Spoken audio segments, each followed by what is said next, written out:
Hello అండి అందరికీ. ఈరోజు సెషన్‌లో నేను రిపోర్ట్ గురించి ఎక్స్‌ప్లెయిన్ చేయాలి అని అనుకుంటున్నాను. ఏంటి అనంటే రిపోర్ట్ ఫర్ ఎగ్జాంపుల్ నేను ప్రాజెక్ట్ రిపోర్టే తీసుకున్నాను.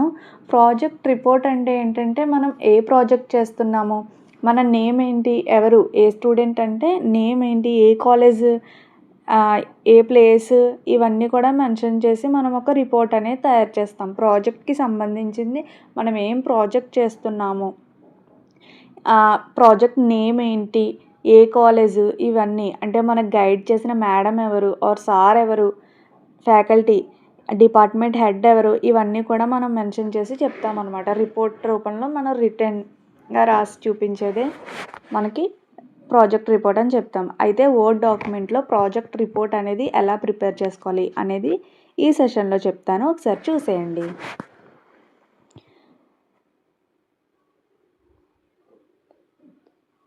ఫస్ట్ ఏంటి అని అంటే మనం లేఅవుట్లోకి వెళ్ళి ఇక్కడ సైజ్ అని ఉంటుంది చూడండి, సైజ్ క్లిక్ చేస్తే A4 షీట్ అని చెప్పి ఉంటుంది చూడండి. మన సైజ్ అనేది ఫాంట్ సైజ్ అది పెట్టుకోవాలన్నమాట. డాక్యుమెంట్ సైజ్ వచ్చేసి A4 అనేది పెట్టుకోవాలి. ప్రాజెక్ట్ రిపోర్ట్ అనేది ఒకటి చేస్తాను, ఒకసారి చూడండి. ప్రాజెక్ట్ రిపోర్ట్ అని చెప్పి హెడ్డింగ్ వస్తుంది, తర్వాత ప్రాజెక్ట్ నేము ఇవన్నీ కూడా మెన్షన్ చేయాలి. ప్రాజెక్ట్ రిపోర్ట్ అనేది సైజ్ అనేది 12 పెట్టుకుంటాము. ప్రాజెక్ట్ నేమ్ వచ్చేసి మనకి 14 పెట్టుకుంటే సరిపోతుందండి. ఇక్కడ బ్రాంచ్ ఏదైతే ఉంటుందో అది రాసుకోవాలి.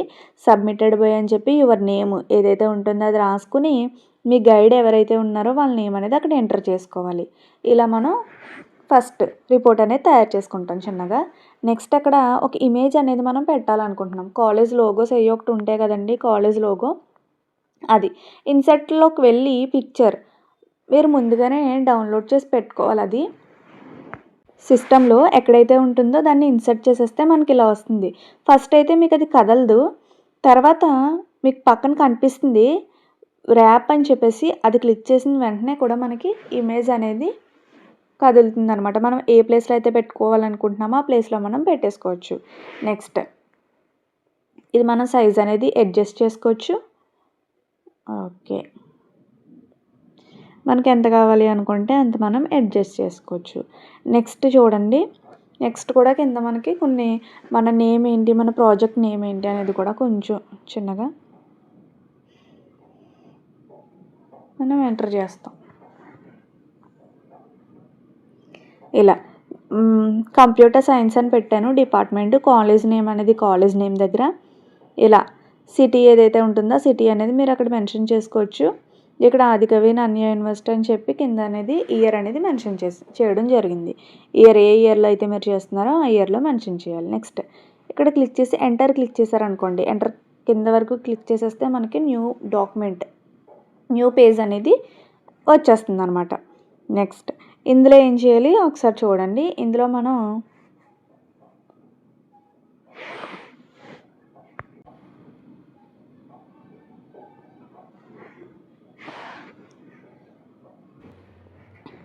ఇలా వచ్చిందండి. మొత్తం కూడా సర్టిఫికెట్ అనేది యాడ్ చేసుకుంటాం. ఇక్కడ లోగో చూడండి, నేను యూనివర్సిటీ లోగో అనేది అప్లోడ్ చేయాలి అని అనుకుంటున్నాను.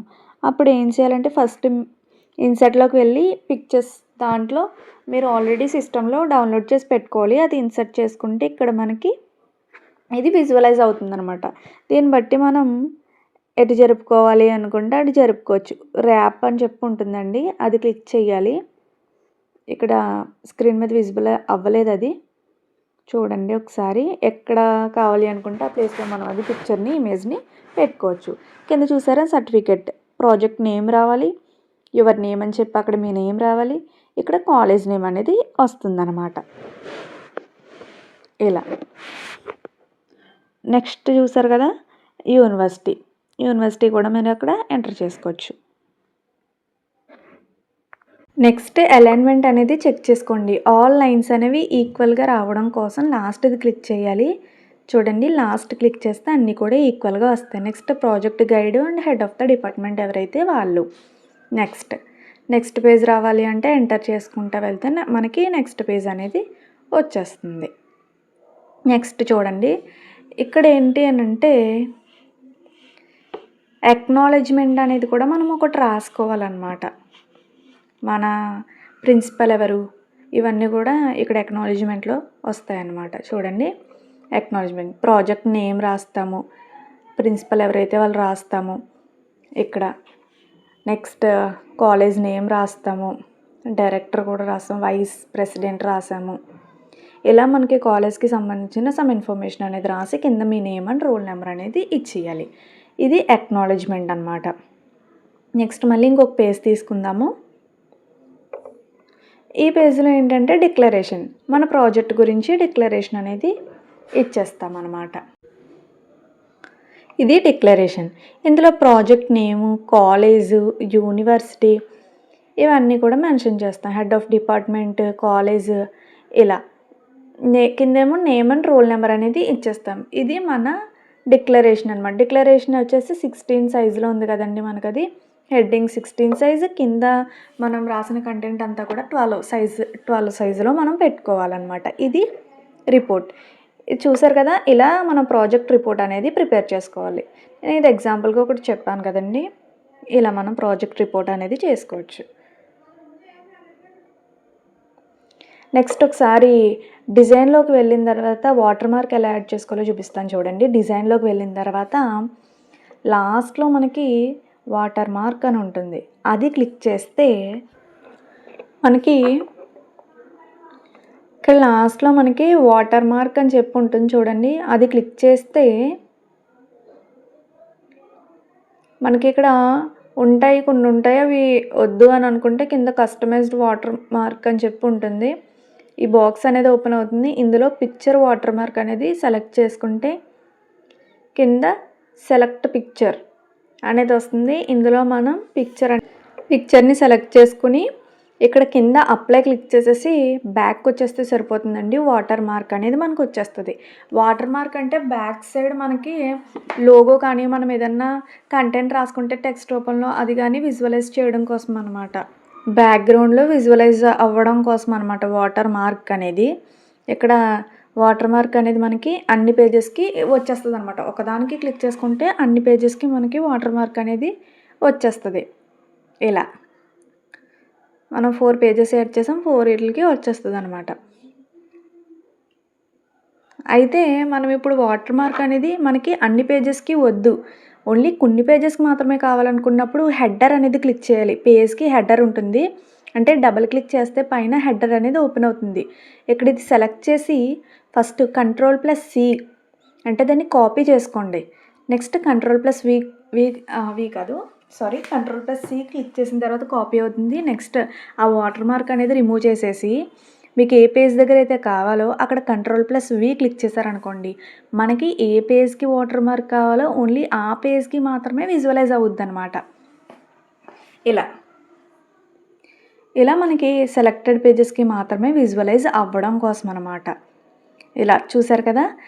ఇది మీరు వాటర్ మార్క్ అనేది రిపోర్ట్కే కాకుండా ప్రాజెక్ట్ చేసినప్పుడు రాస్తారు కదండి, ప్రతిదీ కాంటెక్స్ట్ అంతా రాస్తారు కదా, దానికి యాడ్ చేసుకోవడానికి వాటర్ మార్క్ అనేది బాగా యూజ్ అవుద్ది అనమాట. మ్యాక్సిమం రిపోర్ట్కి వాటర్ మార్క్ అనేది ఉండదు. నెక్స్ట్ ఇంకొక మెథడ్లో కూడా మనం ఇది క్రియేట్ చేయొచ్చు, ఒకసారి చెప్తాను చూడండి. మనకి ఇన్సెట్లోకి వెళ్ళి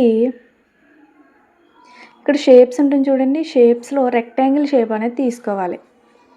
రెక్టాంగిల్ షేప్ తీసుకున్న తర్వాత మనం ఎక్కడ అనుకుంటే అక్కడ ఒక బాక్స్ అనేది గీయాలి రెక్టాంగిల్ షేప్లో. నెక్స్ట్ రైట్ క్లిక్ ఇచ్చామనుకోండి, ఒక బాక్స్ ఓపెన్ అవుద్ది. అందులో లాస్ట్ది ఫార్మాట్ షేప్ అని ఉంది కదా చూడండి, అది క్లిక్ చేస్తే పక్కన ఒక షేప్ ఫార్మాట్ షేప్ అనేది యాడ్ అవుతుంది. ఇందులో మనం పిక్చర్ ఆర్ టెక్స్చర్ సెలెక్ట్ చేసుకునే ఇమేజ్ అనేది మనకు బాక్స్లో విజువలైజ్ అవుతుంది అనమాట. నేను ఆల్రెడీ ఇమేజ్ అనేది పెట్టేసుకున్నాను కాబట్టి ఆ ఇమేజ్ అనేది అక్కడ వచ్చేసింది. లేదు మీరు సిస్టమ్ నుండి సెలెక్ట్ చేసుకోవాలి అనుకుంటే ఫైల్ అనేది క్లిక్ చేస్తే మీకు సిస్టమ్ ఏదైతే ప్లేస్లో ఉందో అక్కడికి వెళ్ళి మీరు ఆ ఇమేజ్ని ఇన్సర్ట్ చేసుకుంటే బాక్స్లో అనేది యాడ్ అయిపోతుంది. ఇది చూడండి. నెక్స్ట్ కింద ట్రాన్స్పరెన్సీ అని ఉంది కదా, మనం దాన్ని పర్సంటేజ్ అనేది ఇంక్రీజ్ చేసే కొద్దీ మనకి అది ఇమేజ్ అనేది తగ్గుతూ వస్తుంది. దట్ మీన్స్ బ్రైట్నెస్ అనేది తగ్గుతుంది అనమాట. ఎంత లైట్గా కావాలనుకుంటే అంత మనం తగ్గించుకోవచ్చు, లేదు మనకు కొంచెం బ్రైట్గా కావాలి అనుకుంటే తగ్గించుకోవచ్చు. మనకి అలా డిక్రీజ్ అయిపోతుందనమాట. బ్రైట్‌నెస్ అనేది తగ్గాలి అనుకుంటే ఇంక్రీజ్ చేసుకోవాలి. ఇలా మనం చేసుకోవచ్చనమాట.